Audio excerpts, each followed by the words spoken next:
Hello' everyone. আজি মোৰ সন্ধিয়া আহিছিল এইটো অৰ্ডাৰ একদম আৰ্জেণ্ট বেচিছত আহিছিল। ভেনিলা ফ্লেভাৰত আছিলে, এইটো বেণ্ট' কেক হয়।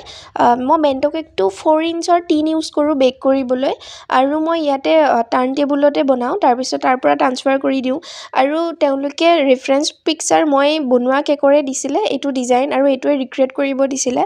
নিজে বনোৱা ডিজাইন ৰিক্ৰিয়েট কৰিব দিয়াৰ কাৰণে ইমান বেছি হেডেক নাছিলে, বনাই গ'লেই হ'ল।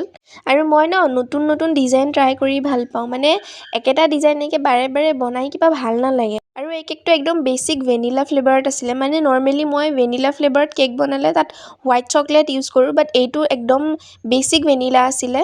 কেকটোৰ ৱেইটটো অলপমান বাঢ়িয়ে গৈছিলে, মানে মই স্পঞ্জটো অকণমান বেছিকৈ দিছিলোঁ আৰু কেকটো অকণমান বেছি ওখ হোৱাৰ কাৰণে ওপৰত লাগিও গৈছিলে, বাট মই আকৌ সেইখিনি ঠিক কৰি দিলোঁ আৰু মেছেজটো দি তেওঁলোকে লিখিবলৈ দিছিলে আৰু সেইটো লিখি দিলোঁ।